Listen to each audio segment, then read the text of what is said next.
What if everything you thought you knew about Mario was wrong? What if the hero is actually the villain? What if the forgotten characters are more important than the ones everyone talks about? Today, we're answering all of it. 10 Mario facts that nobody is talking about. But first, if Luigi is your favorite brother, drop a green mushroom and hit that subscribe button because this one's going to change everything. Number 1, Jack Black has been living a double life this entire time. What if the same voice that sang Peaches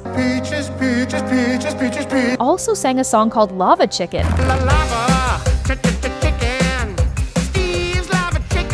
Because that's exactly what happened. And most people never made the connection. Jack Black doesn't just voice Bowser in the Super Mario Bros. Movie, he also plays Steve in the Minecraft movie. And here's the wild part. Both characters do the same thing. They sing ridiculous, catchy, completely unforgettable songs. Bowser gets Peaches, Steve gets Lava Chicken, same writer, same performer, same man building a one-man musical cinematic universe across two completely different franchises. And audiences sat through both movies and never realized it was him both times. So now that you know, does Lava Chicken hit different? Or does it make Peaches even funnier? Number 2, Rosalina has a different name in every country, and each one tells a different story. Wait. Princess Rosalina, you're coming with me. Her name isn't actually Rosalina everywhere. Depending on where in the world you're watching, you might know her by 3 completely different names, and each one reveals something about how that country sees her. In Japan, her original name is Rosetta.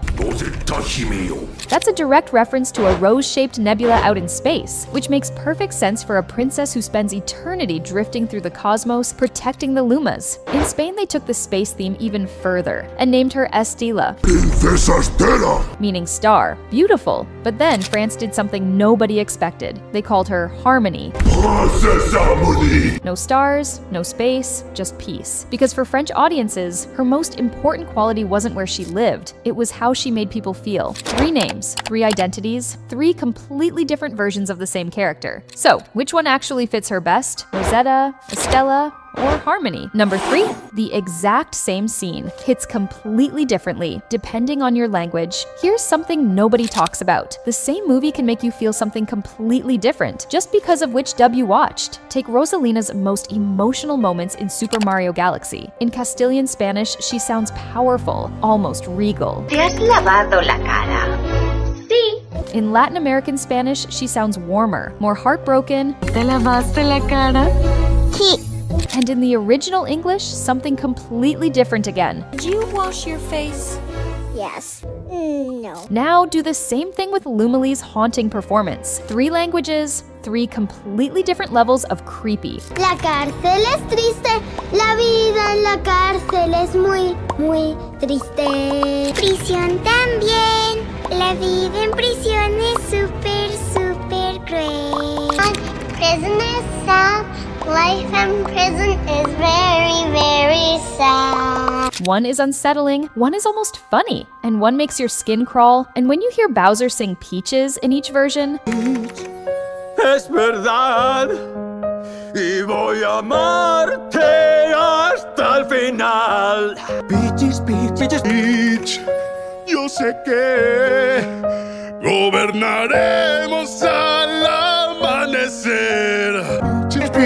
suddenly you realize the emotion behind the performance changes completely. Same script, totally different experience. Which version hits the hardest for you? Number 4, Mario betrayed Yoshi, and he's been getting away with it for decades. The games want you to think Mario and Yoshi are inseparable best friends, that Mario would do anything to protect him. But if you actually pay close attention, that is not what's happening. Not even close. The moment you need to watch is the big jump. When there's a ledge too far for Mario to reach on his own, he uses Yoshi as a tool. He jumps, pushes down hard on Yoshi's head for the extra boost, and sends him falling to the ground below. Yoshi hits. Mario lands safely. And here's what makes it truly dark. Yoshi lets it happen every single time. He never runs. He never refuses. He sacrifices himself without hesitation because he trusts Mario completely. And Mario uses that trust to save himself. That's not a friendship. That's one character exploiting another's loyalty. And Yoshi has been raising this man since he was a baby. So, yeah, Mario didn't just just betray Yoshi once. He made it a habit. Number 5, fans all agree on the most and least loved Mario characters ever. The results are brutal. If you look online, the most loved Mario character isn't Mario, it's Luigi. And it's not even close. When someone asked on Reddit if people prefer Luigi over Mario, the responses came flooding in. He has 10 times more personality. The Green Man is superior. Luigi just feels more relatable. And the reason makes sense. Mario is fearless, always wins, always confident. Luigi is nervous, awkward, and terrified of almost everything. But he shows up anyway. That's the underdog energy people connect with. Nintendo themselves eventually had to admit it. In 2013, they officially declared the Year of Luigi, full calendar year dedicated to him with exclusive games and content, a supporting character, his own year. But on the complete opposite end of the spectrum sits the most hated character in the entire franchise, Pink Gold Peach. Her design is literally peach with a gold-pink color filter slapped on. Identical model, no personality, a robotic underwater voice.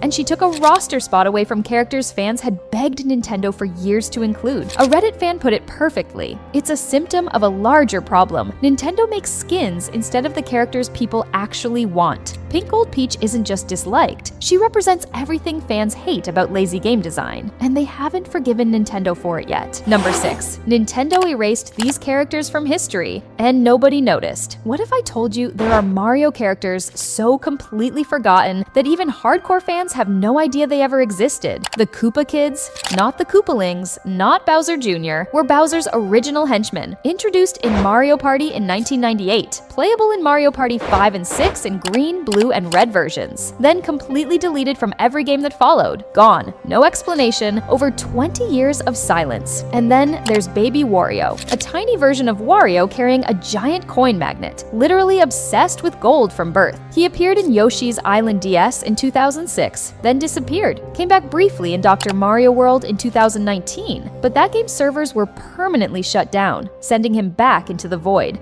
And the most heartbreaking one? Perry, a human boy cursed by Kamek and turned into an umbrella. He helped Princess Peach win an entire game. He was never uncursed. He's still an umbrella, right now. The game ended, the credits rolled, and Perry remained trapped forever. These characters existed, they mattered. And then Nintendo quietly pretended they never did. Number 7. Rosalina is the most loved Mario character nobody expected. And here's why. She started as a side character in one game. Now she's beloved by millions. And it all comes back to one thing, her story. In Mario Galaxy, a storybook reveals everything. Rosalina was once a normal child living on Earth. She found a lost, sad Luma in her backyard and decided to help it find its mother. She left home, and she never came back. Years passed searching through space. Then one day she looks back at Earth through a telescope and discovers her mother died while she was gone. She had nowhere to return to, but instead of breaking, she made a choice. She became the mother of all Lumas.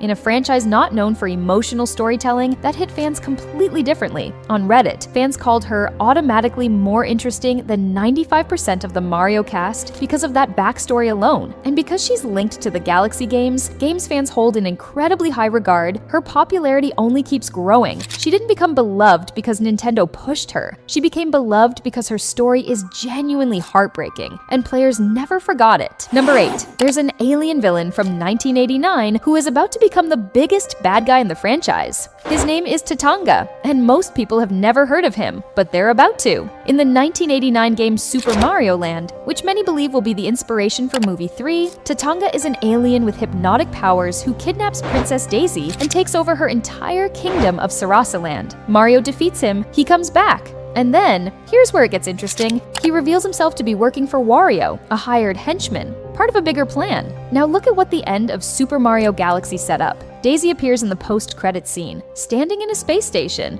Why? What connection does she have to space? And why has nobody mentioned another princess this whole time? The purple clouds in Rosalina's flashback, the alien threat chasing their power, Daisy standing in a space station after a galaxy adventure, Wario almost certainly showing up in movie 3. Every single piece is already in place. Tatanga isn't just a forgotten villain, he's the next chapter. And Nintendo already left all the clues, most people just missed them. Number 9. 10, Super Mario Bros. Movie 3 is going to be Luigi's story. The evidence is already there. Here's the theory that actually makes the most sense. The third Mario movie isn't about Mario, it's about Luigi and Daisy, and the setup has been hiding in plain sight since the Galaxy post-credits scene. Daisy's appearance wasn't fan service, it was a deliberate signal, exactly like how Rosalina's name being whispered in movie 1 set up her arrival in movie 2. Daisy is next. And Luigi has been quietly building toward his own story across both films. He comforts Mario. He encourages him. He literally says, "The luckiest princess in the world to be your girlfriend," while clearly thinking about what that kind of love would feel like for himself. That's not a throwaway line. That's character setup. Now imagine movie 3 splitting the groups. Mario and Peach on one journey, Luigi and Daisy on another.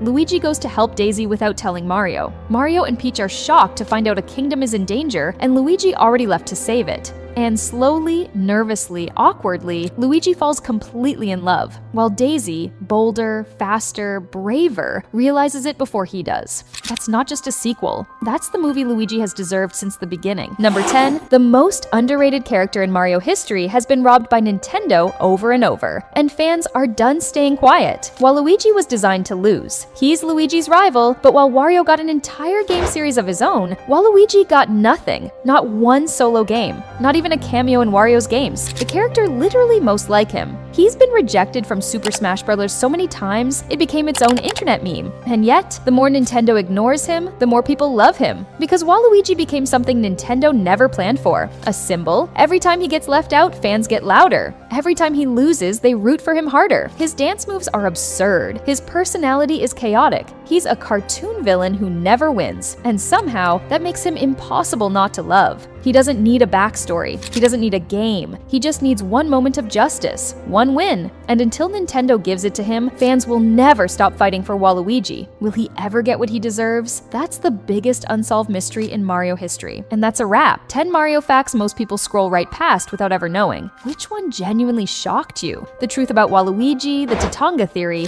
or Luigi's secret setup for movie 3? Drop it in the comments right now. If you want the next part, smash that like button and subscribe, because we're going even deeper next time, and you do not want to miss it.